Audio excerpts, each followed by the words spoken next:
നമസ്കാരം. പ്രസ് പോർട്ടലിലേക്ക് സ്വാഗതം. ശക്തമായ ത്രികോണ മത്സരം നടക്കുന്ന ലോക്സഭാ മണ്ഡലങ്ങളിലൊന്നാണ് ആലപ്പുഴ. ആലപ്പുഴയിലെ BJP NDA സ്ഥാനാർത്ഥിയായി ശോഭാ സുരേന്ദ്രൻ എത്തിയതോടെ കളം മാറുന്ന കാഴ്ചയാണ് നമ്മൾ കണ്ടത്. ചുരുങ്ങിയ ദിവസത്തിനുള്ളിൽ ആലപ്പുഴയിലെ തെരഞ്ഞെടുപ്പ് രംഗമാകെ ഇളക്കി മറിക്കാൻ ശോഭാ സുരേന്ദ്രന് കഴിഞ്ഞു.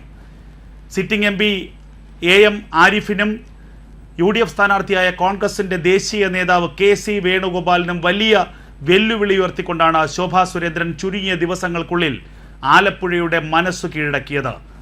SNDP യോഗം ജനറൽ സെക്രട്ടറി വെള്ളാപ്പള്ളി നടേശൻ്റെ അനുഗ്രഹാശിസുകളോടെ ആലപ്പുഴയിൽ മത്സരിക്കാനെത്തിയ ശോഭാ സുരേന്ദ്രന് SNDP വോട്ടുകൾ വളരെയധികം സമാഹരിക്കാൻ കഴിയുമെന്ന് രാഷ്ട്രീയ നിരീക്ഷകർ തന്നെ വിലയിരുത്തി. അങ്ങനെ ഇടതു വലതു കോട്ടകളിൽ വലിയ വെല്ലുവിളി ഉയർത്തിയ ശോഭാ സുരേന്ദ്രനെ നുണവാർത്തകളിലൂടെ വ്യാജ വാർത്തകളിലൂടെ ഒതുക്കാനായി പിന്നീടുള്ള ശ്രമം, ഇതിന് കരിമണൽ ലോബിയുടെ ഒത്താശ ഉണ്ട് എന്ന ആക്ഷേപങ്ങളും നേരത്തെ ഉയർന്നിരുന്നു. ഇപ്പോൾ ഇതാ 1-2 മാധ്യമങ്ങൾ ഉപയോഗിച്ചുകൊണ്ട് ശോഭാ സുരേന്ദ്രനെതിരെ വ്യാജ വാർത്ത ചമച്ചിരിക്കുന്നു. തൻ്റെ 50ാം പിറന്നാൾ ദിനത്തിൽ പൊട്ടിക്കരഞ്ഞുകൊണ്ട് ശോഭാ സുരേന്ദ്രൻ എന്ന ഒരു സ്ഥാനാർത്ഥി, ആ സ്ഥാനാർത്ഥി മാധ്യമങ്ങളോട് തൻ്റെ നിസ്സഹായ അവസ്ഥ വെളിപ്പെടുത്തി. 50ാം പിറന്നാൾ ദിനത്തിൽ താൻ സഹപ്രവർത്തകരോടൊപ്പം പട്ടിണി കിടക്കേണ്ട ഗതികളിലെത്തിയിരിക്കുന്നു. താൻ മനസാവാച അറിയാത്ത കാര്യങ്ങൾ തനിക്കെതിരെ വാർത്തകളായി പ്രചരിപ്പിക്കുകയാണ്. പ്രവർത്തനം മോശമാണെന്ന തരത്തിൽ താൻ പാർട്ടിയുടെ ജില്ലാ നേതൃത്വത്തിനെതിരെ ദേശീയ നേതൃത്വത്തിന് പരാതി നൽകിയെന്ന് 1-2 മാധ്യമങ്ങൾ വാർത്ത നൽകി. ആ മാധ്യമത്തിൻ്റെ മുതലാളി തന്നെ ഒരു ദിവസം കാണാൻ വന്നിരുന്നു.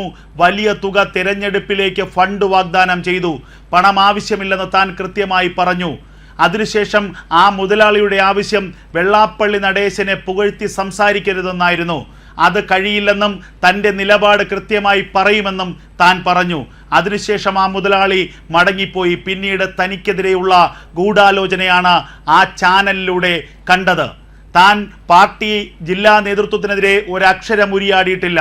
പാർട്ടി ജില്ലാ നേതൃത്വത്തിലെയും പ്രാദേശിക നേതാക്കളുടെയും പൂർണ്ണ പിന്തുണ തനിക്കുണ്ട്.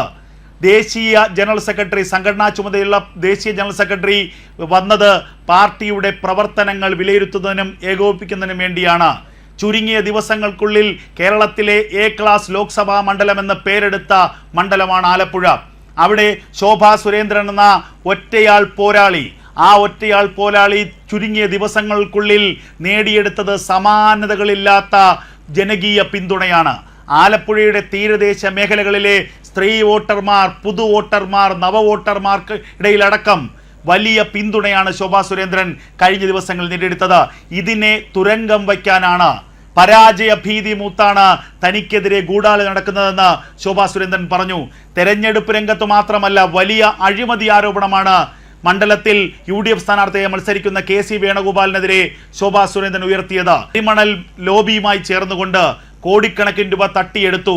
ആലപ്പുഴയിൽ വികസന പ്രവർത്തനങ്ങൾ അട്ടിമറിച്ചു. ആ കരിമണൽ ലോബിയുമായി വഴിവിട്ട ഇടപാടുകൾ UDF സ്ഥാനാർത്ഥിയായ KC വേണുഗോപാലിനുണ്ട്.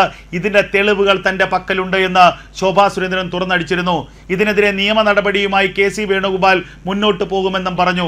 എങ്കിൽ ആയിക്കോട്ടെ, നമുക്ക് നിയമപരമായി നേരിടാം, താൻ തെളിവുകൾ കോടതിയിൽ ഹാജരായിക്കൊള്ളാമെന്ന് ശോഭാ സുരേന്ദ്രൻ വെല്ലുവിളിയെ നേരിട്ടു. അതിനുശേഷമാണ് ഇപ്പോൾ പുതിയ ചില നീക്കങ്ങൾ ശോഭാ സുരേന്ദ്രനെതിരെ ഉയർന്നിരിക്കുന്നത്. അതായത് ശോഭാ സുരേന്ദ്രനെതിരെ പാർട്ടിയെ തിരിക്കുക, പാർട്ടിയിൽ ഭിന്നിപ്പുണ്ടാക്കാൻ നോക്കുക. ശോഭാ സുരേന്ദ്രൻ ജില്ലാ നേതൃത്വത്തിനെതിരെ പരാതി നൽകിയെന്ന വാർത്ത നൽകുക. അങ്ങനെ ജില്ലാ നേതൃത്വത്തിലെ പ്രമുഖരും ശോഭാ സുരേന്ദ്രനും തമ്മിലുള്ള ഐക്യം ഇല്ലാതാക്കുക. അങ്ങനെ ആലപ്പുഴയിൽ ശോഭാ സുരേന്ദ്രൻ്റെ ചിറകരിഞ്ഞുകൊണ്ട് എങ്ങനെയെങ്കിലും വിജയം നേടുക. ഇതാണ് ഈ വാർത്തയുടെ പിന്നിലെ ലക്ഷ്യം. വലിയ ആരോപണമാണ്, ഗുരുതരമായ ആരോപണമാണ് ഒരു ചാനലിനെതിരെ ശോഭാ സുരേന്ദ്രൻ ഉയർത്തിയിരിക്കുന്നത്. ചാനലിൻ്റെ പേര് ശോഭാ സുരേന്ദ്രൻ പറഞ്ഞിട്ടില്ലെങ്കിൽ കൂടി ആ ചാനൽ ഏതെന്ന് കൃത്യമായി ജനങ്ങൾക്ക് ബോധ്യപ്പെടുന്നുണ്ട്. അടുത്ത മണിക്കൂറുകൾ, അടുത്ത ദിവസം തന്നെ ആ ചാനലിൻ്റെ പേര് പുറത്തുവിടുമെന്ന് ശോഭാ സുരേന്ദ്രൻ വ്യക്തമാക്കിയിട്ടുണ്ട്. എന്തായാലും വലിയ ലോബിയിങ് ആണ് ആലപ്പുഴയിൽ നടക്കുന്നത്. കോടിക്കണക്കിന് രൂപ ഇറക്കി കരിമണൽ ലോബി ശോഭാ സുരേന്ദ്രനെ പരാജയപ്പെടുത്താൻ ശ്രമിക്കുന്നു. അതിന് ചാനലുകളെ കൂട്ടുപിടിക്കുന്നു, അതിൽ പാർട്ടിയെ ഭിന്നിപ്പിക്കാൻ ശ്രമിക്കുന്നു. എന്തായാലും ആലപ്പുഴയുടെ മണ്ണ് ശോഭാ സുരേന്ദ്രനെ കൈവിടില്ല. ശോഭാ സുരേന്ദ്രന്റെ കണ്ണീരിന് ആലപ്പുഴ കണക്ക് തീർക്കും. ഒരു പിറന്നാൾ ദിനത്തിൽ 13 വയസ്സിൽ വയറ് മുറുക്കി ഉടുത്തുകൊണ്ട് പാർട്ടി പ്രവർത്തനത്തിന് ഇറങ്ങിപ്പുറപ്പെട്ട സ്ത്രീയുടെ ജീവിതത്തിലെ വലിയ വേദനയാണ് 50ാം പിറന്നാൾ ദിനത്തിൽ ഇന്ന് കേരളം കണ്ടത്. എന്തായാലും തീയിൽ കുരുത്തത് വെയിലത്ത് വാടില്ല. സംഘടനാ പ്രവർത്തനത്തിലൂടെ ബാലഗോകുലത്തിലൂടെ പടിപടിയായി വളർന്ന BJPയുടെ ദേശീയ നേതൃത്വത്തിലേക്ക് വരെ എത്തിയ ശോഭാ സുരേന്ദ്രൻ ആലപ്പുഴയുടെ മണ്ണിൽ 10 മടങ്ങ് കരുത്തയായി തന്നെയാണ് നിലകൊള്ളുന്നത്. എന്തായാലും കരിമണൽ ലോബിയുടെയും കരിമണൽ കള്ളക്കടത്തുകാരുടെയും ഈ ദുഷ്ടലാക്കുകൾക്ക് മുന്നിൽ മുട്ടുമടക്കുന്നവളല്ല ശോഭാ സുരേന്ദ്രൻ എന്നുള്ളത് ആലപ്പുഴ തെളിയിക്കുക തന്നെ ചെയ്യും. നേരിനും നാടിനുമൊപ്പം എന്നും ഉണ്ടാകും പ്രസ് പോർട്ടൽ. പിന്തുണയ്ക്കുക, സബ്സ്ക്രൈബ് ചെയ്യുക.